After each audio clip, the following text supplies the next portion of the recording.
કેમ છો બાળકો? મજામાં? આપ સૌનું સ્વાગત છે ચેપ્ટર નંબર 2 લેક્ચર નંબર 2માં, જેમાં આપણે ચર્ચા કરવાના છીએ એકમોની આંતરરાષ્ટ્રીય પદ્ધતિ, ઇન્ટરનેશનલ સિસ્ટમ્સ ઓફ યુનિટ્સ. જો લેક્ચર નંબર 1ની વાત કરીએ તો લેક્ચર નંબર 1માં આપણે એ બેઝિક બાબતો જોઈ કે ભૌતિક રાશિઓને બે વિભાગમાં વહેંચી, એક મૂળભૂત અને એક સાધિત. મૂળભૂતની મદદથી સાધિત બને છે. મૂળભૂત છે એ બનાવનાર છે, એને બનવાથી જે નવી ભૌતિક રાશિઓ મળે છે, એના સંયોજનથી જે મળે છે એને કહેવાય સાધિત ભૌતિક રાશિઓ. પણ હવે છોકરાઓ તકલીફ શું હતી? તો કે દરેક જગ્યાએ પોતપોતાની રીતે આ બધા ભૌતિક રાશિના એકમોનો ઉપયોગ થતો હતો. ઉદાહરણ તરીકે હું આપણા ઇન્ડિયાની વાત કરું તો આપણે કરિયાણું લેવા જઈએ, શાકભાજી લેવા જઈએ તો દળનું માપન કિલોગ્રામમાં કરીએ છીએ.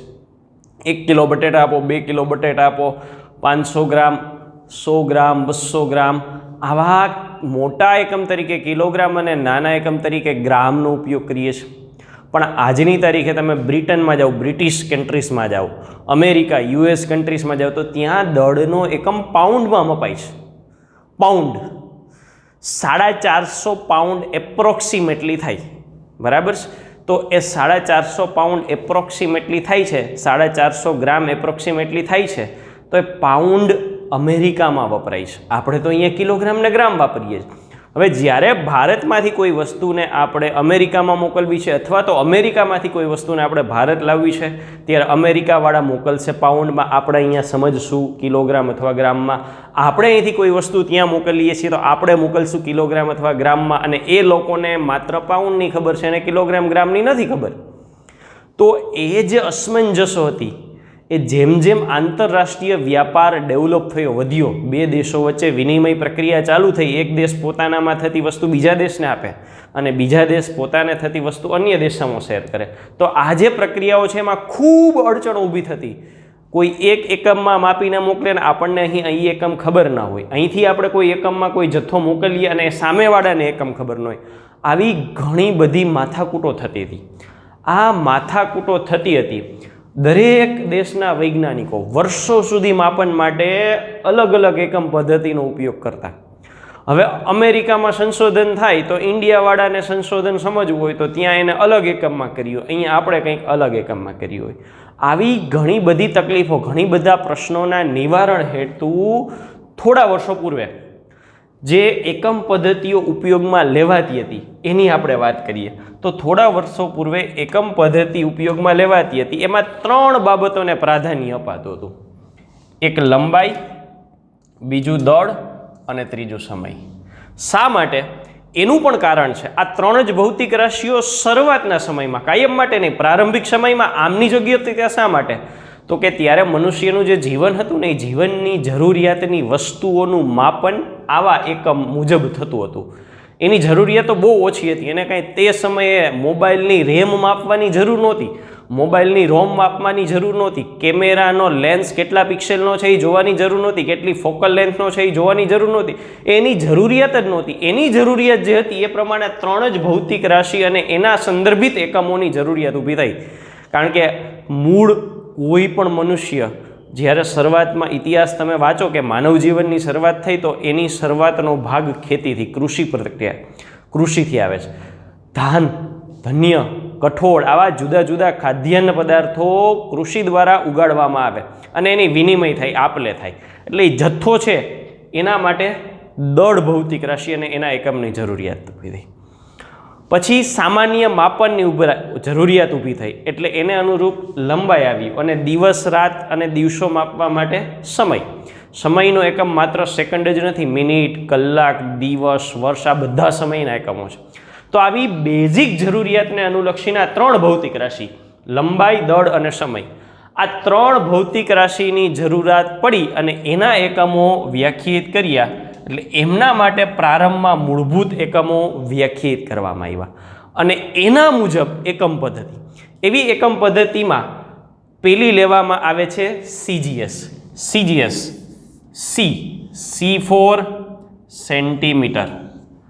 C કોના માટે? સેન્ટીમીટર માટે. પછી આવે છે G કોના માટે? ગ્રામ માટે. પછી આવે છે એસ. એસ કોના માટે? સેકન્ડ માટે. CGS સેન્ટીમીટર ગ્રામ સેકન્ડ. લંબાઈ માટે સેન્ટીમીટર, દોડ માટે ગ્રામ અને સમય માટે સેકન્ડ. આ ત્રણેયના પ્રથમ અક્ષરને સાથે લાવી અને CGS નામ આપવામાં આવ્યું. પછી જેમ જેમ જરૂરિયાત વધતી ગઈ એમ એના પછી નેક્સ્ટ પદ્ધતિ પણ વિચારવામાં આવી, FPS. તો સેમ F એટલે ફૂટ, પછી આવે P એટલે પાઉન્ડ અને પછી આવે S એટલે સેકન્ડ. ફૂટ, પાઉન્ડ અને સેકન્ડ. આગળ જતાં હજુ જરૂરિયાત વધી એટલે એના પછી આવ્યું MKS. તો MKSની વાત કરીએ તો M એટલે મીટર, એના પછી આવે K એટલે કિલોગ્રામ અને એના પછી આવે S એટલે સેકન્ડ. હજુ આગળ જઈએ તો ટેક્સ્ટબુકમાં ઉલ્લેખ નથી પણ એને આપણે અહીંયા ઉલ્લેખ કરી શકીએ. ચોથી પદ્ધતિ, આમ આખી પદ્ધતિ નવી નથી પણ એ પદ્ધતિમાં એક ભૌતિક રાશિ ઉમેરવામાં આવી, MKS. આટલું તો હતું જ, શું વધારાનું એડિશનલી ઉમેરવામાં આવ્યું એ છે MKS. પણ આ જે એ છે એ તરીકે કોને ઉમેર્યો? તો કે એ તરીકે ઉમેરવામાં આવ્યો એમ્પિયરને. એમ્પિયર વિદ્યુત પ્રવાહ આપણે એમ્પિયર એકમમાં 10મા ધોરણમાં માપ્યો હતો. એટલે એમ્પિયર નામની એક ભૌતિક રાશિ ઉમેરાય એટલે MKSમાંથી થયું MKSA. તો કોઈક દેશ CGS વાપરે, કોઈક FPS વાપરે, કોઈ MKS વાપરે, પછી MKS ને MKSA ઇક્વિવેલન્ટ છે, એક ભૌતિક રાશિ વધી, MKSA વાપરે. હવે CGSનો ઉપયોગ કરતો દેશ પોતાની પ્રોડક્ટ બીજા દેશમાં મોકલે જ્યાં FPSનો ઉપયોગ થાય છે. તો બે એકમ, એક લંબાઈનો એકમ અને બીજો દળ, આ બેયનો એકમ જુદો પડે, સમયનો એકમ સરખો છે. તો એ કન્ટ્રીમાં મોકલવામાં ઘણી બધી અડચણો આવતી હતી. શા માટે? એક સિમ્પલ, તમે કોઈ પણ ફૂડ પેકેટ રેડીમેડ લો છો તો એ ફૂડ પેકેટ ઉપર એ કેટલા ગ્રામનું છે એ લખેલું હોય છે, એમાં કેટલું પોષણ ન્યુટ્રિશન વેલ્યુ છે એ લખેલી હોય છે.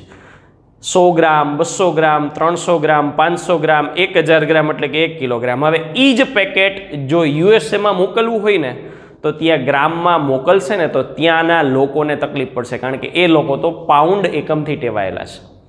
તો એ જે બંને વચ્ચેની અલગતા છે એને સોર્ટ આઉટ કરવી, એને ઉકેલવી જરૂરી હતી કે જ્યારે આંતરરાષ્ટ્રીય વિનિમય કરીએ છીએ, એક દેશમાંથી બીજા દેશમાં આપણે વસ્તુ મોકલીએ છીએ અથવા મેળવીએ છીએ, ત્યારે એવો એકમ નક્કી કરવો કે જે બધા માટે સર્વમાન્ય હોય, બધા માટે સરખો હોય, જેથી આ વસ્તુની આપલેમાં કોઈ તકલીફ ઊભી થાય નહીં. તો એ તકલીફના નિવારણ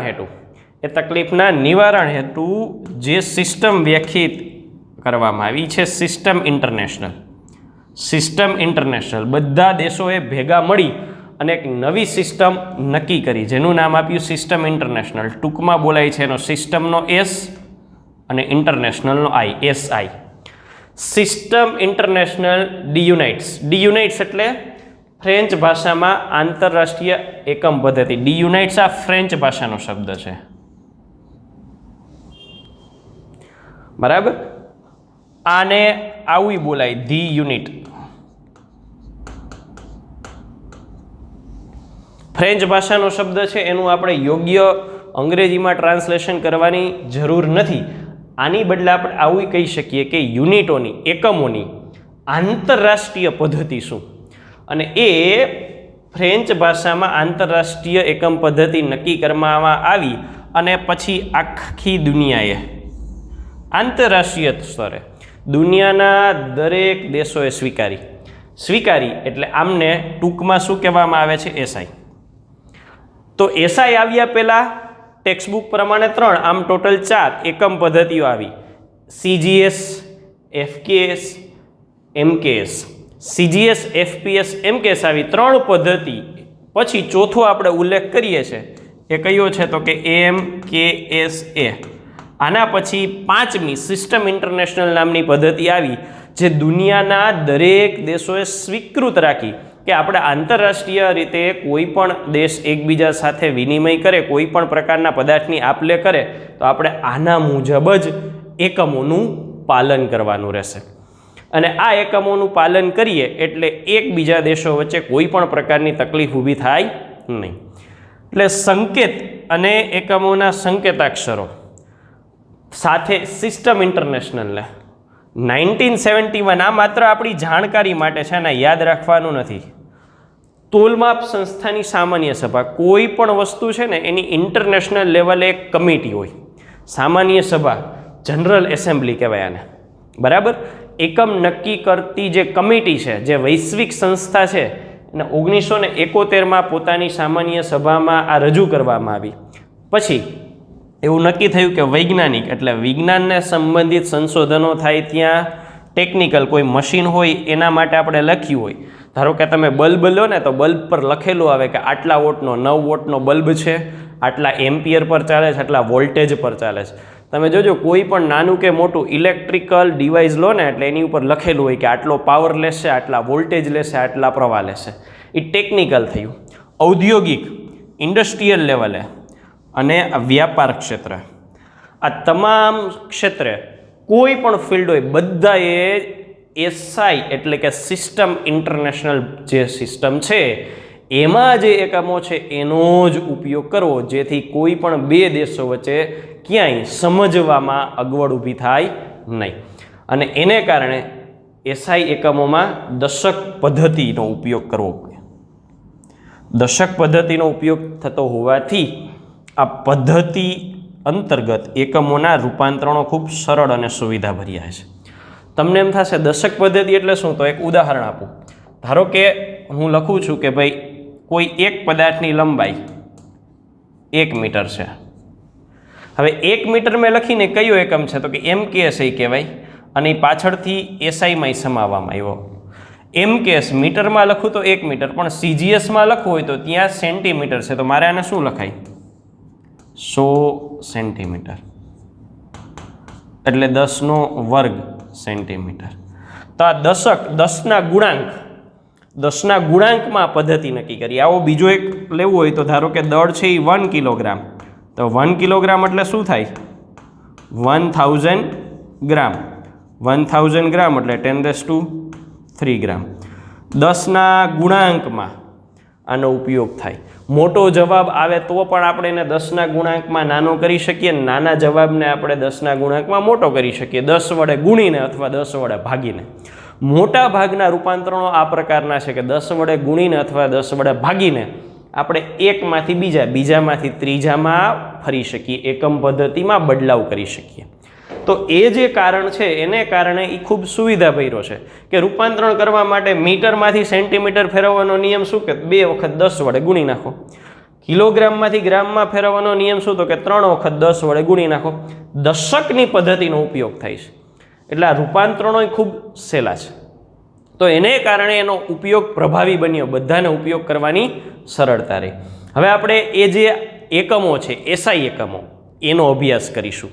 મૂળભૂત રીતે મેં કહ્યું એમ અહીંયા 3 પદ્ધતિ, 3 ભૌતિક રાશિ લંબાઈ, દળ અને સમય એ પ્રારંભિક સમયમાં વ્યાખ્યાયિત કરવામાં આવી હતી, કારણ કે એ સમયે એને એ જ પ્રકારની જરૂરિયાત હતી કે એકબીજા સાથે વસ્તુની આપ-લે કરીએ ને ત્યારે આટલી જ બાબતો જોતી હતી. સમય આગળ જતાં જતાં ઘણા બધા ડેવલપમેન્ટ થયા, રિસર્ચ થયા, સાયન્ટિફિકલ એક્સપેરિમેન્ટ થયા.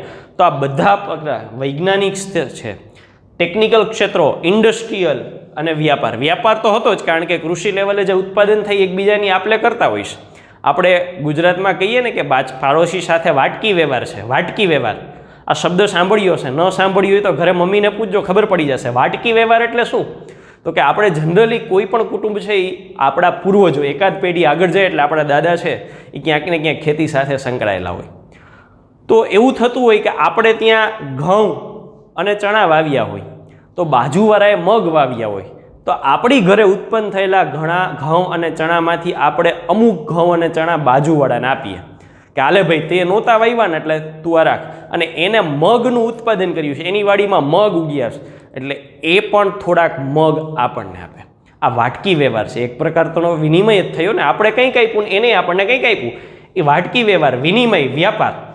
પછી ધીમે ધીમે ડેવલપમેન્ટ થયું એટલે રિસર્ચ લેવલે સાયન્ટિફિક, ટેકનિકલ, ઇન્ડસ્ટ્રીયલ આ બધા ઉપયોગો વધ્યા એટલે આ જે 3 ભૌતિક રાશિઓ છે દળ, લંબાઈ અને સમય એ સિવાયના પણ નવા એકમો વ્યાખ્યાયિત કરવાની જરૂરિયાત ઊભી થઈ. તો જોઈએ કે એ જે નવા એકમો ઉત્પન્ન થયા, નવા એકમોની જરૂરિયાત ઊભી થઈ, એ પ્રમાણે કઈ કઈ ભૌતિક રાશિઓ લેવામાં આવે છે. તો સૌથી પહેલાં તો આપણે જે વાત કરી એ જ વાત મુજબ પેલી ભૌતિક રાશિ તરીકે જોજો, ખાસ શબ્દ જોજો, આ જે ભૌતિક રાશિઓ છે એ કેવી છે? મૂળભૂત. એસઆઈ સિસ્ટમે જે ભૌતિક રાશિ વ્યાખ્યાયિત કરી મૂળભૂત એટલે કે પાયાની ભૌતિક રાશિ છે, એટલે એ મૂળભૂત ભૌતિક રાશિ કહેવાય અને એના જે એકમ છે એ પણ મૂળભૂત અથવા પાયાના એકમ કહેવાય. તો લંબાઈ માટેનો એકમ ધ્યાનથી જોજો, આ જે છે એ એકમનું નામ છે મીટર. પણ ક્યારેય આપણે કોઈ પણ આંકડાની પાછળ મીટર લખતા નથી. ઉદાહરણ તરીકે લંબાઈ તરીકે તમે આમ લખો કે લંબાઈ છે એ કેટલી છે, તો કે 3 મીટર છે, તો મીટર શબ્દ ન વપરાય. It is a wrong method. આપણે કોઈ પણ સંજ્ઞાનું નામ નથી લખવાનું, ભૌતિક રાશિના એકમનું નામ નથી લખવાનું, સંજ્ઞાને જ લખવાની છે. સંજ્ઞા શું છે? Metre. So what is correct matter? 3 પાછળ સ્મોલ m જે મીટરની સંજ્ઞા છે એ જ લખી શકાય. એ પણ અગત્યનું છે કે સ્મોલ m હોય ને તો આપણે સ્મોલ m જ લખવું પડે. જો અહીંયા 3 સ્મોલ m ની બદલે કેપિટલ m લખો તો પણ અગેઇન ખોટું પડે. જે અક્ષર કેપિટલ છે એ કેપિટલમાં જ જાળવવાનો, સ્મોલમાં છે એ સ્મોલમાં જ જાળવવાનો. સંજ્ઞામાં આપણે કોઈ પણ રીતે ફેરફાર કરી શકીએ નહીં. તો આવી પહેલી ભૌતિક રાશિ તરીકે છે લંબાઈ, જેનો એકમ છે મીટર અને સંજ્ઞા છે સ્મોલ m. પછી એવી બીજી ભૌતિક રાશિ તરીકે આપણે લેશું દળ. દળનો એકમ છે કિલોગ્રામ, સંજ્ઞા સ્મોલ કે જી. આપણે કરિયાણું લેવા જઈએ ને ત્યારે કરિયાણામાં આપણને જે ચિઠ્ઠી બનાવી આપે છે વેપારીઓ, અથવા તો મોલમાં કંઈ ખરીદી કરવા જઈએ ને તો એમાં જે પ્રિન્ટિંગ થાય છે, મોલમાં તો ખોટું પ્રિન્ટ નથી થતું પણ વેપારીઓ પોતાની રીતે લખતા હોય. ફોર એક્ઝામ્પલ આપણે એવું લીધું કે એક્સ નામની વસ્તુ લીધી, કેટલી લીધી? તો કે 500, તો એ K.G. લખે. કોઈક આવું લખે 500 K.G, કોઈક આવું લખે 500 kg. તો આવું કોઈ પણ પ્રકારે લખી શકાય નહીં. kg ક્યાંય પૂર્ણ વિરામ ન હોય, ક્યાંય અલ્પ વિરામ ન હોય. સો what is the correct way? 500 small કે સ્મોલ જી. વચ્ચે કે અંતે ક્યાંય પૂર્ણ વિરામ ન લગાડવો. જો આ ધ્યાન ન રાખીને આવા કોઈ પણ ટપકા મુકાઈ જાય ને તો એનો માર્ક કાપી શકે, ખોટું પડી શકે. It is completely incorrect method. આ સાચી મેથડ નથી. પાછળ ક્યાંય ડોટ લગાડી શકાય નહીં, ખાસ ધ્યાન રાખવું. તો આ થઈ આપણે દળની વાત કરી. નેક્સ્ટ ભૌતિક રાશિ નંબર 3 સમય. સેકન્ડ સંજ્ઞા સ્મોલ s છે. પછી ચોથી ભૌતિક રાશિ તરીકે વિદ્યુત પ્રવાહ, એમ્પિયર એનો એકમ છે ને સંજ્ઞા કેપિટલ એ છે. થર્મોડાયનેમિક તાપમાન, તાપમાનના 3 એકમો સેન્ટીગ્રેડ, કેલ્વિન અને ફેરનહીટ. પણ જ્યારે ગણતરી કરવાની છે ત્યારે કમ્પલસરી કેલ્વિન એકમ જ વાપરી શકાય. દર્શાવવા માટે આપણે સેલ્સિયસ કે ફેરનહીટ કોઈ પણ લખીએ. જનરલી કેવું છે, આપણા બોડીનું ટેમ્પરેચર માપે ને ડૉક્ટર તો ફેરનહીટમાં માપે છે, 98.3 ફેરનહીટ. પણ જ્યારે શહેરનું તાપમાન રજૂ કરવામાં આવે ને ત્યારે તમે ન્યૂઝપેપર કે ન્યૂઝ ચેનલો જોશો તો એમાં લખ્યું છે કે 38 ડિગ્રી સેન્ટીગ્રેડ, 42 ડિગ્રી સેન્ટીગ્રેડ, એ સેન્ટીગ્રેડમાં લખે છે. પણ સાયન્ટિફિક ગણતરીઓ કેલ્ક્યુલેશન કરવાની થાય એટલે કેલ્વિન જ એનો સ્ટાન્ડર્ડ એકમ છે. એટલે આપણે ટેક્સ્ટબુકમાં જ્યાં ક્યાં પણ ગણતરી માટે તાપમાનનો ઉપયોગ કરીશું ત્યાં કેલ્વિન જ લખીશું. એના પછી છઠ્ઠું દ્રવ્યનો જથ્થો, જેને ગ્રામ અને કિલોગ્રામમાં ગણવા મુશ્કેલ છે એને નંબર ઓફ ક્વોન્ટિટીઝ, કેટલા નંબર, કેટલી સંખ્યામાં છે એ જથ્થા તરીકે વ્યાખ્યાયિત થાય ત્યારે એને મોલ નામ આપવામાં આવે છે. અને સાતમું જ્યોતિની તીવ્રતા, એટલે આપણે જે કોઈ પણ પ્રકાશ આપતું સાધન છે એ કેટલી પ્રકાશ ઉર્જા ફેંકે છે, એ પ્રકાશ ઉર્જાનું જે માપ છે એને કહેવાય જ્યોતિની તીવ્રતા. કેન્ડેલા એમના એકમનું નામ છે અને એની સંજ્ઞા છે સ્મોલ cd. હવે તમને એમ થશે સાહેબ તમે આ 3 પાર્ટ તો કીધા, પણ આ શું છે? તો કે એની વ્યાખ્યા છે. આપણી જાણકારી માટે આપેલી શું છે? શૂન્ય અવકાશમાં આટલી સેકન્ડમાં 1/છેદમાં આટલો આંકડો છે, 1/છેદમાં 1/299,792,458. એક આપેલા અંતરને 1 મીટર કહે છે. એવી જ દોડની વ્યાખ્યા છે કે ફ્રાન્સમાં પેરિસ પાસે સેવરે ખાતેના આ સેન્ટરનું નામ છે, સિટીનું નામ છે international bureau of weight and મેઝરમેન્ટમાં રાખેલા પ્લેટિનમ અને રોડિયમ મિશ્ર ધાતુમાંથી બનાવેલા નળાકાર નમૂનાના દળને 1 કિલોગ્રામ કહે છે. તમને એમ થાય ફ્રાન્સમાં શું કામ રાખ્યું? તો આ પદ્ધતિ વ્યાખ્યાયિત કોણે કરી? ફ્રાન્સની સંસ્થાએ.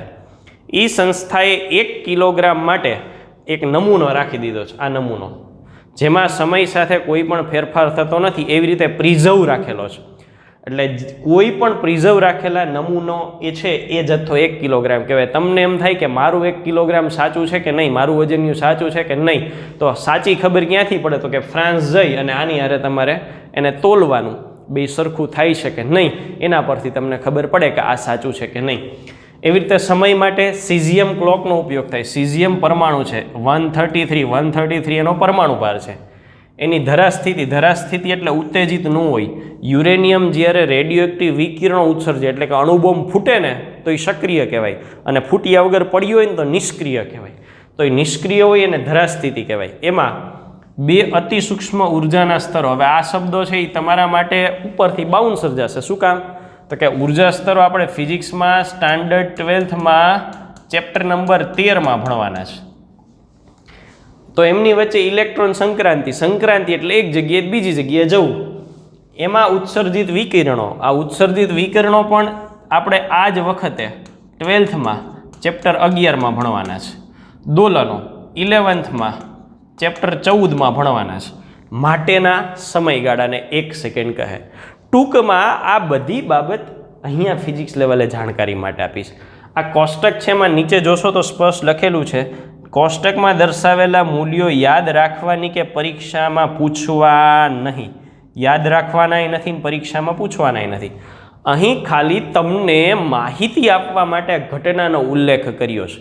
બરાબર. એવી જ રીતે થર્મોડાયનેમિક તાપમાન છે, પાણીના ટ્રિપલ પોઈન્ટ તાપમાન. આ એક્સપેરિમેન્ટ આપણે આવે છે, એક્સપેરિમેન્ટ 11th સ્ટાન્ડર્ડમાં જ આવે છે, ચેપ્ટર નંબર 12માં આપણે ભણવાનો છે. એટલે અમુક આપણને જે તે સમયે જરૂર પડશે ત્યાં વ્યાખ્યાયિત કરવામાં આવશે. બાકી આપણી સમજૂતી માટે છે, ક્યાંય આપણે શું લખ્યું છે? યાદ રાખવાના નથી કે પરીક્ષામાં પૂછવાનાય નથી. NCERT, Gujarat board, GUJCET, JEE, NEET આવી કોઈ પણ એક્ઝામમાં ફિઝિક્સમાં આવો કોઈ પણ ડેટા પૂછવામાં આવશે નહીં. આપણા માટે અગત્યનો પોર્શન કેટલો છે? તો કે આપણા માટે આટલો પોર્શન છે એ અગત્યનો છે. સૌથી અગત્યની વસ્તુ એ છે કે એસઆઈમાં જે કાંઈ પણ ભૌતિક રાશિ આવે છે એ ભૌતિક રાશિ કેવી છે? તો કે આ બધી ભૌતિક રાશિઓ છે એ મૂળભૂત ભૌતિક રાશિઓ છે. એના જે એકમો છે એ મૂળભૂત ભૌતિક એકમો અથવા પાયાના એકમો છે. એટલે એવું કહી શકાય કે 7 જ એકમો ખરેખર છે. હવે નવા 150 એકમો બનશે ને તો આ 7ના કોઈ પણ પ્રમાણમાં કોમ્બિનેશનથી બનશે. સરવાળા થાય, બાદબાકી થાય, ગુણાકાર થાય, ભાગાકાર થાય, એની ઘાત આવે, આવી જુદી જુદી ઘણી બધી પ્રક્રિયાઓના સંયોજનથી કોઈ 2 ભૌતિક રાશિ, કોઈ 3, કોઈ 4, 1, 2, 3, 4, 5 ભૌતિક રાશિઓ એકબીજા સાથે સંકળાય અને નવી ભૌતિક રાશિઓ નવા એકમો બનાવશે. પણ મૂળભૂત તો આ 7 રહેશે. મૂળભૂત આ 7 ઉપર એક પણ ભૌતિક રાશિ કે એકમો છે નહીં. તો આજે આપણે વાત કરી એસઆઈ એટલે કે સિસ્ટમ ઇન્ટરનેશનલ અને મૂળભૂત ભૌતિક રાશિઓની વાત કરી. એટલે આપણે એવું કહી શકીએ કે સિસ્ટમ ઇન્ટરનેશનલની જે 7 ભૌતિક રાશિઓ છે એ જ મૂળભૂત ભૌતિક રાશિઓ છે. એના એકમો મૂળભૂત એકમો અથવા પાયાના એકમો છે. તો ભૌતિક રાશિના એક પ્રકારને આપણે અહીંયા જોયો, મૂળભૂત ભૌતિક રાશિ. હવે બીજા પ્રકાર તરફ આપણે આગળ વધવું છે. બીજા પ્રકાર તરફ આપણે આગળ વધીએ તો સાધિત આવે. તો સાધિત માટે આપણી પાસે અહીંયા ઘણા બધા એકમો ઉદાહરણ માટે લખ્યા છે, તમારે યાદ રાખવાના નથી અત્યારે. જો સમયની વાત છે તો સમય માટે આપણે એક એકમની એવી ચર્ચા કરી કે સેકન્ડ હોય. તો સમય માટે જ વાત કરું તો સમય માટે અન્ય એકમોમાં શું આપ્યું? મિનિટ. તો 1 મિનિટ ઇઝ ઇક્વલ ટુ શું થાય? 60 સેકન્ડ, જે આપ બધા જાણો છો, મને પણ ખબર છે ને તમને પણ ખબર છે. અન્ય એકમ શું થાય? કલાક થાય. તો કલાક, 1 કલાક એટલે 60 મિનિટ, 1 અવર એટલે 60 મિનિટ અને 3600 સેકન્ડ. દિવસ, 1 દિવસ એટલે 86,400 કેવી રીતે કર્યા તો કે એક દિવસ એની 24 કલાક હોય અને 1 કલાકની 3600 સેકન્ડ હોય, એટલે કેલ્ક્યુલેટર લઈ અને આ ગુણાકાર કરશો એટલે સેકન્ડમાં મળી જશે, સેકન્ડમાં મળશે. ઉપરાંત વર્ષ, બરાબર છે. તો આ સમય માટે જ વાત કરું તો 4 સમયના એકમો અહીંયા થયા. કયા કયા તો કે સમય માટેના 4 એકમોમાં થયા મિનિટ, કલાક, દિવસ અને વર્ષ. આ સમય માટેના 4 એકમો છે. મૂળભૂત એકમ સેકન્ડ, અન્ય એકમોમાં આપણે રૂપાંતરણ કરીએ, બધાને આપણે સેકન્ડમાં ફેરવી શકીએ, બરાબર. પછી આગળ જોઈએ ડિગ્રી. આ કોનો એકમ છે તો કે ખૂણાનો એકમ છે. લીટર, લીટર કોનો એકમ છે? કદનો એકમ છે. પછી ટન, ટન કોનો એકમ છે? દળનો એકમ છે. કેરેટ કોનો છે? એ પણ દળનો એકમ છે. આ કેરેટ એકમ ક્યાં વપરાય? સોનાની શુદ્ધતા માટે વપરાય છે, બરાબર છે. બાર છે, બાર છે એ કોનો એકમ છે તો કે બાર છે એ દબાણ નામની ભૌતિક રાશિનો એકમ છે. ક્યુરી છે એ રેડિયો એક્ટિવિટી માટેનો એકમ છે. રોન્ટજન છે એ પણ એના માટેનો એકમ છે. ક્વિન્ટલ છે એ દળનો એકમ છે. તો આ અસંખ્ય અહીંયા શબ્દ લખ્યો છે સામાન્ય ઉપયોગ માટેના એકમો. હવે સામાન્ય ઉપયોગ માટેના એકમો આવી સ્પષ્ટતા શા માટે કરી? તમારે એવું કેવું છે કે હું કેટલા વાગ્યા પછી ઘરે આવીશ. ફોર એક્ઝામ્પલ, અત્યારે 8 વાગ્યા હોય અને તમે 12 વાગ્યે ઘરે જવાના હોય તો તમને ઘરે પૂછવામાં આવે કે અંદાજે કેટલોક સમય લાગશે, એટલે આપણે કહીએ કે 4 કલાક પછી આવીશ. 4 કલાક બોલીએ ને. હવે એસઆઈમાં બોલવાનું કે તો શું બોલાય? તો જો આવું થાય 4 કલાક. એસઆઈમાં બોલવાનું કે તો શું થાય? 4 કલાક અને 3600 સેકન્ડ. 4 કલાક ગુણ્યા 3600 સેકન્ડ એટલે કેટલું થાય? આપણે મમ્મીને કે મમ્મી હું 1,44,000 સેકન્ડ પછી ઘરે પરત ફરીશ. આ બોલવામાં યોગ્ય લાગે? બિલકુલ નહીં. સામાન્ય જે વાતચીત છે ને એમાં તો આપણે એવું જ બોલીએ કે 4 કલાક પછી પાછું આવીશ, કે એને એસઆઈમાં ફેરવાય નહીં. એટલે આપણી સામાન્ય જે વાતચીત છે, ચર્ચાઓમાં છે, એમાં સરળતા લાવવા માટે આવા અન્ય એકમો વ્યાખ્યાયિત કરીએ છીએ, પણ એનો બેઝ તો મૂળભૂત એકમો સાથે જ સંકળાયેલો હોય. ઘરેથી એવું કહે કે 5 કિલો બટેટા લાવ, તો આપણે બટેટાવાળા પાસે જઈને એવું કહીએ, ભાઈ મને 5000 ગ્રામ બટેટા આપો. 5000 બોલવામાં તો સારું 5 કિલોગ્રામ જ લાગે, 5000 ન લાગે. એટલે બોલવાની સામાન્ય વાતચીત માટે, સામાન્ય ઉપરાંત માટેના એકમો છે, એમાં આ પ્રકારના એકમોનો ઉપયોગ થતો હોય છે, જે આપણે રૂટીન ચર્ચામાં વાપરીએ છીએ. આપણે જનરલી આ પહેલાં 4-5 એકમોનો ઉપયોગ થતો હોય છે. ટનનો ઉપયોગ વર્ષમાં 1 વખત થાય, બરાબર. ઇન્ડસ્ટ્રી હોય તો એને ઘણી વખત ઉપયોગ થતો હોય, બાકી આવા પ્રકારના ઉપયોગ થતા ન હોય. આપણે જનરલી વર્ષમાં 1 વખત છે ને ઘઉં લેવાના હોય, અને ઘઉં લેવા માટે આપણે ઉપયોગ કરીએ મણનો. 2 મણ ઘઉં, આ 3 મણ ઘઉં લેવું, 5 મણ, અને જ્યાં 1 મણ એટલે કેટલું થાય? 20 કિલોગ્રામ થાય. સામાન્ય રીતે ખેડૂતો ખેતીમાં આ મણ એકમનો ઉપયોગ કરતા હોય છે. 1 મણ એટલે 20 કિલોગ્રામ. તો એ એમની બોલવાની સરળતા માટે છે, એમને કમ્યુનિકેશન સરળ એટલા માટે એ 20 કિલોગ્રામ બોલે એના કરતાં એને 1 મણ બોલવું સરળ પડે. આના જેવી વાત છે. 1,44,000 સેકન્ડ કહું તો એના કરતાં 4 કલાક બોલવું છે ને એ સહેલું સારું લાગે, સામેવાળાને સમજાય ખરી. હવે તમે મમ્મીને એમ કહો કે હું 1,44,000 સેકન્ડ પછી ઘરે પાછો આવીશ, મમ્મી તો વિચારે કે આની શું ગણતરી કરવી, ખબર જ ન પડે કે શું કરવું. પણ એની બદલે 4 કલાક કહ્યો તો એને સમજવામાં તરત ખબર પડી જાય કે 8 વાગ્યા છે ને 4 કલાક ગયા છે એટલે 12 વાગે ઘરે આવશે. તો બસ આ સામાન્ય વાતચીત માટેના એકમો છે. આ એકમો આપણી રૂઢિગતતા, પરંપરાને લીધે ડેવલપ થયેલા છે, આપણી પરંપરાગત છે. આ જે એકમો છે એ પરંપરા અનુસાર દરેક જગ્યાએ નાના મોટા ફેરફાર સાથે હોઈ શકે, બરાબર છે. ચાલો, તો આ થયા અન્ય સામાન્ય એકમો જે આપણે મૂળભૂત એકમો સિવાય આપણી સરળતા માટે બોલતા હોવા જોઈએ. આ પણ માત્ર આપણા પરિચય માટે છે. આ એકમો તમારે અત્યારે સ્પષ્ટ રૂપે યાદ રાખવાના નથી, માત્ર જાણ માટે છે. સમય જેમ જશે એમ આ દરેક એકમો આપણે જુદા જુદા ચેપ્ટરોમાં આવશે અને ત્યાં દરેક એકમો વિશે આપણી સમજૂતી પણ આવશે, એટલે ક્લિયર થઈ જશે. માત્ર રેફરન્સ માટે છે. તો અહીંયા આપણે મૂળભૂત એકમો, પછી એના સિવાયના જે સામાન્ય એકમો ઉપયોગમાં લેવાય છે એની ચર્ચા કરી. તો આ એકમોની ચર્ચા કર્યા પછી આપણે ખરેખર 3 પ્રકારે ભૌતિક રાશિને વ્યાખ્યાયિત કરી શકાય. કઈ રીતે? તો કે 3 પ્રકાર હું આ મુજબ લઉં છું. 2 પ્રકાર વિશે તો આપણે કાલની ચર્ચા કરીએ છીએ, તો તમને એમ થાય કે ત્રીજો પ્રકાર સાહેબે ક્યાંથી ઉત્પન્ન કર્યો? 2 પ્રકારમાં પહેલો પ્રકાર જે આપણે કાલે ચર્ચા કર્યો એ છે મૂળભૂત ભૌતિક રાશિ અથવા પાયાની ભૌતિક રાશિ, અને એના એકમોને મૂળભૂત એકમો અને પાયાના એકમો કહેવાય. બીજો પ્રકાર છે સાધિત, એના ગુજરાતીમાં બીજો શબ્દ છે મેળવેલ, ઇંગ્લિશમાં કહેવાય ડિરાઇવ્ડ. હવે તો કે ઉદાહરણ તરીકે હું લખું છું, શું લખું છું? તો કે ઉદાહરણ તરીકે હું આવું લખું છું કે અંતર અથવા લંબાઈ, શબ્દ લખું લંબાઈ, લંબાઈનો એકમ શું છે? તો કે મીટર છે, અને સમયનો એકમ શું છે? તો કે સેકન્ડ છે. આ મૂળભૂત એકમો એસઆઈ ટેબલ પરના છે. હવે હું અહીંયા વેગ લખું તો વેગ એટલે તો કે અંતરના છેદમાં સમય.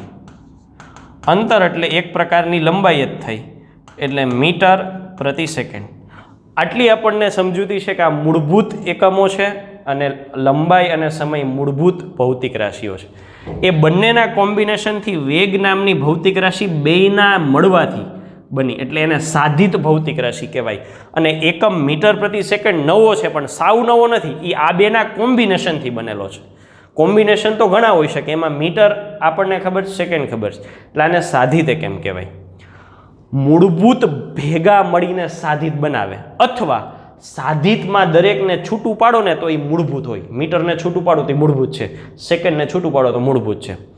હવે અમુક ભૌતિક રાશિઓ એવી છે કે આ બેયમાંથી એકય કેટેગરીમાં નથી આવતી, બેયમાંથી એકયમાં નથી આવતી, એટલે મૂળભૂત એની અંદર નથી આવતું. જો સાધિતમાં શું થાય છે? તો કે સાધિતમાં એવું થાય છે, મૂળભૂત મીટર આની અંદર આવે છે, સેકન્ડ મૂળભૂત ભૌતિક રાશિ એની અંદર આવે છે. પણ ત્રીજો પ્રકાર એવો છે કે જેમાં મૂળભૂત આવતી જ નથી, મૂળભૂત આવતી જ નથી, અને એમાં સાધિતની જેમ કોમ્બિનેશન નથી થતું. એટલે આ બેનો પ્રકાર કેવો થયો? તો કે મૂળભૂત છે એ બનાવે છે કોને? સાધિતને. બીજી રીતે બોલું, સાધિત છે એ બનેલી છે કોનાથી? મૂળભૂતથી. પણ ત્રીજો પ્રકાર એવો છે કે મૂળભૂત એને બનાવતોય નથી, મૂળભૂત એને બનાવતો નથી, અને એ મૂળભૂતની બનેલી નથી. એટલે પોતે કોઈના કામમાં નથી આવતી, પોતાના માટે જ વ્યાખ્યાયિત થયેલી છે, બીજે ક્યાંય ઉપયોગમાં નથી આવતી. એવી જે ભૌતિક રાશિઓ છે એ ભૌતિક રાશિઓને કહેવાય પૂરક ભૌતિક રાશિઓ, ઇંગ્લિશમાં કહેવાય સપ્લિમેન્ટરી. એ સપ્લિમેન્ટરી ભૌતિક રાશિઓ તરીકે અમુક જ ભૌતિક રાશિઓ આવે, બધી ભૌતિક રાશિ ન આવે. ઉદાહરણ તરીકે હું લખું તો ખૂણો એટલે થીટા. હવે આગળના ધોરણોની વાત કરું ને તો તમે આનો ઉપયોગ કેવી રીતે કરતા? તો આવું લખતા tan 30 degree, cos 30 degree, sin 45 degree. આ ડિગ્રી છે. આ ડિગ્રી નામનો જે એકમ છે એ સીધો ક્યાંય નથી આવતો, મૂળભૂતમાં ક્યાંય આપણે ઉલ્લેખ નથી કર્યો, નથી કોઈનું કોમ્બિનેશન. એક ડિગ્રી યુનિક છે, એ કોઈનાથી બનેલોય નથી ને કોઈના સમીકરણમાં આવતોય નથી. હજી આવો એકમ ખૂણાનો બીજો છે, એક એકમ ડિગ્રી કીધો, બીજો આવો એકમ છે રેડિયન, જે તમારે હવે ચર્ચામાં આવશે.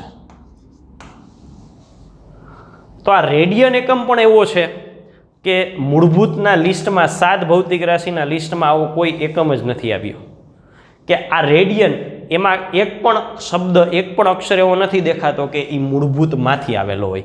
યુનિક છે, એના માટે જ એની વ્યાખ્યા આપી છે, બીજે ક્યાંય ઉપયોગમાં નથી આવતો. તો એવા જે છે પૂરક, એ ભૌતિક રાશિઓ ત્રીજો પ્રકાર છે. મૂળભૂતમાંય ન આવે, સાધિતમાંય ન આવે, ખાલી એ ઘટના પૂરતી એની વ્યાખ્યા આપવી હોય, એ ઘટના પૂરતો એનો એકમ વ્યાખ્યાયિત કર્યું હોય, તો એ એકમને કહેવામાં આવે છે રેડિયન. એ જે એકમ છે એ રેડિયન એટલે કે પૂરક એકમ. આ એકમો ડિગ્રી અને રેડિયન કેવી રીતે ફરે એ આપણે આગળ જતાં જોવાનું જ છે. અત્યારે માત્ર ઉદાહરણ માટે આ સમજૂતીની વાત છે. તો જોઈએ આવા પૂરક ભૌતિક રાશિઓ તરીકે આપણે કઈ કઈ ભૌતિક રાશિઓ જોવાની છે. તો એવી ભૌતિક રાશિ તરીકે આપણે જે ભૌતિક રાશિ જોવાની છે એની ચર્ચા કરીએ. 7 મૂળભૂત એકમો ઉપરાંત બીજા 2 પૂરક એકમો, બીજા 2 પૂરક એકમો, ખરેખર 3 છે, પણ ત્રીજો એવો છે કે જેની ઉપયોગિતા સાવ એટલે સાવ છે જ નહીં. એક ચેપ્ટરમાં ખાલી કામમાં આવશે, બીજે ક્યાંય નહીં આવે, એટલે 2નો ઉલ્લેખ કરે છે. મૂળભૂત એકમો ઉપરાંત બીજા 2 પૂરક એકમો છે અને એના માટેની અહીંયા ચર્ચા આપેલી છે. એવા એકમોમાં પેલું છે સમતલ કોણ. સમતલ કોણ. હવે સંજ્ઞા વાપરી છે ડી થીટા. તો ડી થીટા માટે હાલ ચર્ચા કરવાની જરૂર નથી, પણ આપણે એનો અર્થ સમજીએ. હવે કોઈ એક આપણને વર્તુળ આપી દીધું છે. આ ધારો કે એક વર્તુળ છે, આ વર્તુળ છે, આ વર્તુળનું કેન્દ્ર છે. તમને યોગ્ય લાગે એવા કોઈ પણ 2 બિંદુ પસંદ કરો. બરાબર. સૌથી પહેલી વાત તો હું કરું છું, આ શું છે? વર્તુળ છે. હવે આ વર્તુળની પરફેક્ટ સમજૂતી માટે હું એવું કહું છું કે વર્તુળ તરીકે કોને લેવાય? તો કે વર્તુળ છે ને એને સમજી લો કે આ પ્રેશર કુકરની રિંગ છે, જેને માત્ર કિનારી જ હોય, વચ્ચેના ભાગમાં કશું ન હોય. પછી આપણે હાથમાં પહેરીએ છીએ વીંટી છે, આંગળીમાં પહેરીએ વીંટી, વીંટીને કિનારી ઉપર જ બધું હોય દ્રવ્ય, વચ્ચે કાંઈ હોય જ નહીં. તો આ એવું એક કોઈ રિંગ આપણે લીધી છે, થોડીક જાડી આપણે દોરી નાખીએ એટલે મજા આવે સમજવામાં. હવે એના પર તમને યોગ્ય લાગે ને એવા 2 બિંદુ પસંદ કરો. ધારો કે આ બિંદુ પસંદ કર્યું, મેં આ બિંદુ પસંદ કર્યું. હવે એ બંનેને હું જોડી દઉં છું, A અને B. આ જોડિયા એટલે મેથેમેટિકલી આગળ વધીએ તો આ જે વિસ્તાર છે એ શું છે? તો કે આ જે વિસ્તાર છે એને કહેવામાં આવે છે ચાપ. અને સંજ્ઞામાં શું લખાય? AB ઉપર ચાપની નિશાની. બરાબર છે. પછી આ જે છે એને શું કહેવાય? તો કે એ જે વિભાગ છે એને કહેવાય ત્રિજ્યા. સંજ્ઞા શું? તો કે R. આ પણ ત્રિજ્યા છે અને આ પણ ત્રિજ્યા છે, એટલે અહીંયા હું લખી શકું આ ત્રિજ્યા છે અને R છે. આ છે એ વર્તુળનું કેન્દ્ર છે O. તો આ ચાપ દ્વારા વર્તુળના કેન્દ્ર પાસે જે ખૂણો બને છે, અહીંયા જે ખૂણો બને, આ ખૂણો બને છે, એ ખૂણાને કહેવાય સમતલ કોણ. હવે ખરેખર છે કેવું ખબર છે? તો કે અહીંયા ખૂણાને તમે થીટા વડે દર્શાવતા હોય એટલે આવું જ લખી શકાય. શું લખી શકાય? તો કે થીટા ઇઝ ઇક્વલ ટુ ચાપના છેદમાં ત્રિજ્યા. ચાપ તરીકે મેં શું લીધું? તો કે AB, ત્રિજ્યા તરીકે R. તો આ સમતલ કોણ થયો. સર અહીંયા થીટા નથી, ડી થીટા છે. તો ટેમ્પરરી આપણે ડીની સમજૂતી માટે આગળ નહીં વધીએ એટલા માટે કે એ સંકેત છે જે આનું માપ દર્શાવે છે. શું દર્શાવે છે એ કહું. જો થીટા નાનો હોય ને, કોઈ પણ ભૌતિક રાશિનું મૂલ્ય નાનું હોય ને તો એને ડિસ્ટિંક્ટ વેલ્યુ કહેવાય. ડિસ્ટિંક્ટ વેલ્યુ એટલે ખૂબ નાની મૂલ્ય. એ ડિસ્ટિંક્ટ એનો ડી અહીંયા લગાડવામાં આવે. એ શું કહેવા માગે છે કે આ થીટા છે ને ખૂબ નાનો છે, ખૂબ નાનો છે, એટલે આની આગળ ડિસ્ટિંક્ટનો ડી લગાડેલો છે. તો આ થયું સમતલ કોણ. સમતલ કોણ એટલે શું? તો કે વર્તુળની ચાપે કેન્દ્ર પાસે બનાવેલો કોણ, એને કહેવાય સમતલ કોણ, ડી થીટા. ઇંગ્લિશમાં શું કહેવાય આને? તો કે ઇંગ્લિશમાં આને કહેવામાં આવે છે સમતલ એટલે પ્લેન એંગલ. તો આ જ વસ્તુને આપણે વ્યાખ્યા સ્વરૂપે શબ્દ સ જોઈ તો શું કહેવામાં આવે? આકૃતિમાં દર્શાવ્યા મુજબ ચાપની લંબાઈ, ચાપ AB છે, એની લંબાઈને સંજ્ઞા શું લેવામાં? તો કે DS. આની તરીકે સંજ્ઞા લીધી DS. તો અગેન DS નું અર્થઘટન કરીએ. S એટલે શું? તો કે અંતર કહી શકાય, લંબાઈ કહી શકાય, અંતર અથવા લંબાઈ. ડી કોનો? ડિસ્ટિંક્ટનો. તમને દેખાય એટલે આવડી મોટી મેં ચાપ લીધી છે, હકીકતમાં ડી ડિસ્ટિંક્ટ એટલે સાવ નાની એવથી લેવાની. ધારો કે આવડો વર્તુળ હોય ને તો ચાપ હાવ નાનકડી લેવાની, આટલી લેવાની, અને પછી અહીંયા ખૂણો બની જોવાનો, એકદમ નાનું, પણ આટલું નાનું દોરું ને તો હું અહીંયા નામ નિર્દેશન ન કરી શકું, એટલે મેં મોટું દોર્યું છે. એટલે અંતર અથવા લંબાઈ માટે એસ સંજ્ઞા, પણ એ ભૌતિક રાશિ નાની લેવાની એવું કેવું એટલે આગળ ડી લગાડવામાં આવે છે. તો ઈ એબી, આ એબી આપણે નામ આપ્યું એને બરાબર સંજ્ઞા શું લીધી તો કે ડીએસ અને તેની ત્રિજ્યા આર, એના ગુણોત્તરને ચાપ અને ત્રિજ્યા એના ગુણોત્તરને શું કહેવાય સમતલ કોણ એટલે કે થીટા. પણ ડી એટલે ડિસ્ટિંક્ટ નાનું, ખૂબ નાની કિંમતો હોય તો જ આ વ્યાખ્યા સાચી પડે, નહીંતર અર્થઘટન અને જવાબમાં વેરિએશન આવે. આ ભૌતિક રાશિ વ્યાખ્યાયિત કરી. એનો એકમ શું છે તો કે એકમ છે રેડિયન, બોલાય રેડિયન અને લખાય શું RAD. એટલે આ ખૂણો જ છે, પણ અત્યાર સુધી તમને ખૂણાના એકમની ખબર હતી એ ડિગ્રી હતો. અહીંયા ફરજિયાત આપણે કયો એકમ લેવાનો છે રેડિયન. સર રેડિયન ને ડિગ્રીમાં શું ફરક? ડોન્ટ વરી, આપણે એ પણ ચર્ચા કરીશું. બરાબર, અત્યારે આ વ્યાખ્યા પૂરતી વાત કરીએ, પછી એના પછીના સ્ટેપમાં આપણે એ જોશું કે ડિગ્રી અને રેડિયન વચ્ચેનો શું ફરક. તો આ થઈ સમતલ કોણની વાત. ભૌતિક રાશિમાં પૂરક ભૌતિક રાશિ તરીકે સમતલ કોણ અને એના એકમ તરીકે રેડિયન. આવું જ આને મળતી આવતી બીજી ભૌતિક રાશિ તરીકે આપણે ચર્ચા કરવાની છે. એ ભૌતિક રાશિ છે ઘનકોણ. ઘનકોણ એની સંજ્ઞા પણ જો એવી જ રીતે કંઈક બનેલી છે. શું બનેલી છે? ડી અને ઓહમ. આ ખરેખર સંજ્ઞા છે, ઓહમ છે એ સંજ્ઞા છે. ડી શું બતાવે છે તો કે નાનું. જે કોઈ પણ ભૌતિક રાશિ લઈને એનું મૂલ્ય ખૂબ નાનું લેવાનું હોય ત્યારે આગળ ડી ડિસ્ટિંક્ટ વેલ્યુ માટે, ડિસ્ક્રીટ વેલ્યુ માટે ડી લગાડવામાં આવે. હવે સમતલ કોણની જેમ જ ઘનકોણ છે. સમતલ એટલે પ્લેન એંગલ. ઘનકોણ એને ઇંગ્લિશમાં શું કહેવાય તો કે ઇંગ્લિશમાં એને કહેવાય સોલિડ એંગલ. Solid angle.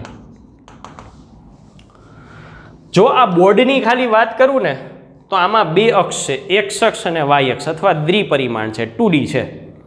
આપણે સામાન્ય ટીવીમાં અથવા સામાન્ય સિનેમામાં જે પિક્ચરો જોઈએ 2D હોય, પણ અમુક સ્પેશિયલ 3D પિક્ચરો આવે આપણે ચશ્મા પહેરીને જવા પડે.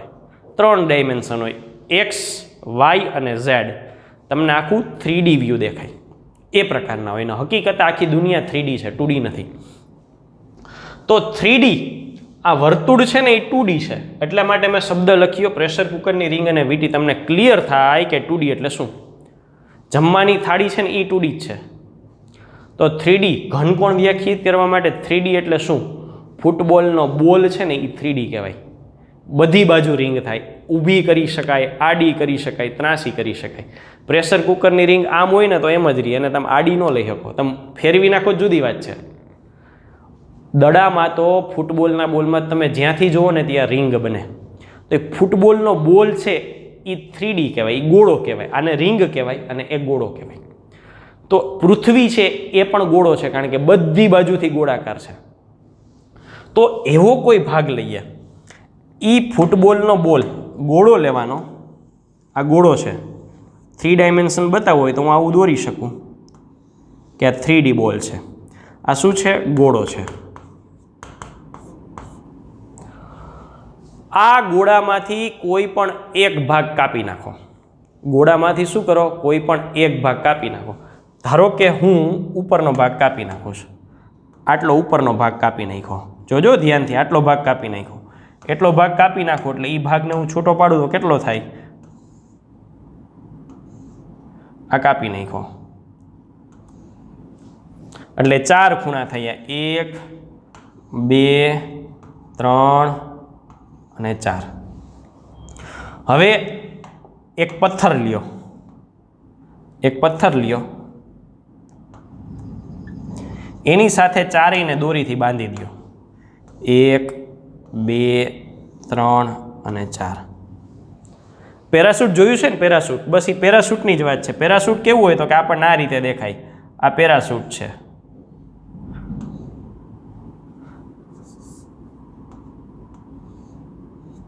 અને અહીંયા એક નાનકડી બગી હોય જેમાં વ્યક્તિ બેઠો હોય અને એના ચારેય ખૂણા અહીંથી જોડેલા હોય, 1 2 3 અને 4. તો એ પેરાશૂટ જે છે એ પેરાશૂટના 4 ખૂણાની 4 દોરીઓ વડે વચ્ચે એક ડોલી હોય, બગી હોય, એમાં વ્યક્તિ ઊભો હોય, તો એ ચારેય ભાગ અહીંયા ભેગા થાય છે ને ત્યાં ખૂણો બને છે. એ ચારેય ભાગ જે ભેગા થઈને ખૂણો બને, અહીંયા જે ખૂણો બન્યો એ ખૂણો કેવી રીતે બને? જો આવી રીતે બને.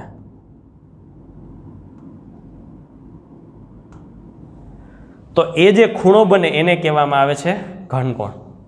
સૌથી ખુશ થવા જેવી બાબત શું છે ખબર છે? ઘનકોણ ક્યારેય આપણે આવવાનો જ નથી. બહુ સારામાં સારી વાત એ છે કે નેવર 11, 12 સાયન્સ પૂરું કરીએ ત્યાં સુધી નેવર એક પણ જગ્યાએ ઘનકોણ નથી આવવાનો. આ તો ભૌતિક રાશિમાં પૂરક એકમો સમજાવવા હતા એટલે એને આ બાબતની ચર્ચા કરી. તો એની વ્યાખ્યા આપીએ. ઘનકોણની વ્યાખ્યા શું? તો કે જો આને મળતી આવતી વ્યાખ્યા છે, આને મળતી આવતી વ્યાખ્યા છે એટલે હવે હું આ ભાગ કાઢીને અહીંયા વ્યાખ્યા આપું. ઘનકોણ એટલે શું? તો કે ઘનકોણ ઇઝ ઇક્વલ ટુ, જો ખૂણાની સામે અહીંયા શું હતી? ચાપ છે. એમ અહીંયા ખૂણાની સામે શું છે? તો કે આટલો વિસ્તાર છે, આખો વિસ્તાર છે. આ જે વિસ્તાર છે એ ભેગા થાય એટલે આને શું હોય? આ વિસ્તાર છે. આ વિસ્તારને આ લંબાઈ છે, આ પહોળાઈ છે, અને લંબાઈ અને પહોળાઈ બે ભેગા થાય એટલે આપણને શું મળે? ક્ષેત્રફળ. તો ઘનકોણ એટલે શું? તો કે બેઝિક રીતે સમજાવું તો ક્ષેત્રફળ. અહીંયા ખૂણાની સામે ચાપ હતી તો એ ચાપની લંબાઈ, આ ખૂણાની સામે આ ભાગ છે તો એને લંબાઈ અને પહોળાઈ છે તો એનું ક્ષેત્રફળ. પછી અહીંયા ત્રિજ્યા હતી તો અહીંયા ત્રિજ્યા તો છે જ, આ વિભાગ છે, આ અંતર છે એ ત્રિજ્યા છે, તો અહીંયા ત્રિજ્યાનો વર્ગ મૂકીશું. આ સ્પેશિયલી વ્યાખ્યાયિત કરેલી ભૌતિક રાશિ છે, કોઈ બીજું લોજિક નથી. ઘનકોણ, ઘનકોણની સંજ્ઞા ઓહમ, સૂક્ષ્મ માટે ડી, ક્ષેત્રફળ, ક્ષેત્રફળ માટે બે સંજ્ઞા વપરાય છે, એરિયાનો એ અને સરફેસનો એસ બંને વપરાય છે, એટલે એના માટે કોઈ ચિંતા ન કરવી. જો સરફેસનો એસ વાપરો તો સરફેસ કેપિટલ એસ, આગળ સ્મોલ ડી સૂક્ષ્મ માટે, અથવા તો બીજી સંજ્ઞા શું વપરાય છે? એરિયાનો એ અને સૂક્ષ્મ એટલે સ્મોલ ડી છેદમાં ત્રિજ્યાનો વર્ગ. તો આને શબ્દોમાં જોઈએ, શું કહેવાય શબ્દોમાં? તો આકૃતિમાં દર્શાવ્યા મુજબ ગોળાના પૃષ્ઠ પરના ક્ષેત્રફળ, આ જે પૃષ્ઠ છે એનું ક્ષેત્રફળ, આ ક્ષેત્રફળ છે એ અંશમાં લખ્યું. પછી તો કે ક્ષેત્રફળ પછી આપણને કહેવા માગે છે અને તેની ત્રિજ્યાના વર્ગ, આ ત્રિજ્યાનો વર્ગ, ક્ષેત્રફળ અને ત્રિજ્યાના વર્ગ ના ગુણોત્તરને ભાગાકાર થયો ને બને, એને કહેવાય ઘનકોણ. ઘનકોણની સંજ્ઞા ઓહમ અને આગળ સ્મોલ ડી. એકમ શું? સ્પેશિયલ કેસ જ છે એટલે એકમ પણ સ્પેશિયલ છે. એકમ તરીકે અહીંયા બોલવામાં આવે છે પરિમાણ રહિત તરીકે સ્ટીરેડિયન. શું બોલવામાં આવે છે? સ્ટીરેડિયન. એકમ પરિમાણ રહિત. શું નામ એકમનું? તો કે બોલવામાં છે સ્ટીરેડિયન. જો અહીંયા રેડિયન છે ને અહીંયા સ્ટીરેડિયન છે. સંજ્ઞા શું? તો કે આની સંજ્ઞા તરીકે લખવામાં આવે છે small S small R. Radian લખવું હોય તો આરએડી અને સ્ટીરેડિયન લખવું હોય તો સ્મોલ એસ સ્મોલ આર. ચાપના છેદમાં ત્રિજ્યા, અહીંયા ક્ષેત્રફળના છેદમાં ત્રિજ્યાનો વર્ગ. તો આ બંને જે ભૌતિક રાશિઓ છે એ પૂરક એકમમાં આવે. તો આ રીતે આપણે ભૌતિક રાશિની બેઝિક સમજૂતી લીધી. એસઆઈમાં જે આવે છે એ મૂળભૂત, એના સંયોજનથી જે નવા બનાવીએ છીએ એ સાધિત, અને મૂળભૂત કે સાધિત એકય કેટેગરીમાં ન લાગુ પડે, અર્થાત મૂળભૂત એને બનાવતું નથી અને એને બનાવવા મૂળભૂતનો ઉપયોગ થતોય નથી, એવી ભૌતિક રાશિ એને કહેવાય પૂરક. જે મૂળભૂત આરે સંકલિત નથી અને સાધિત આરે એને પણ કોઈ સંબંધ નથી. દુનિયામાં અમુક ઘટનાઓ એવી છે કે એના માટે સ્પેશિયલી કરવી પડી છે. તો એવી ભૌતિક રાશિઓમાં બે, સમતલ કોણ અને ઘનકોણ. આપણા લિસ્ટ પ્રમાણે ટેક્સ્ટબુક મુજબ અહીંયા બે, હજી ત્રીજી ભૌતિક રાશિ છે રેડિયો એક્ટિવિટી, જે 12મા ધોરણમાં આપણે ભણવાની છે, એટલે એ કોઈ ચિંતાનો વિષય નથી.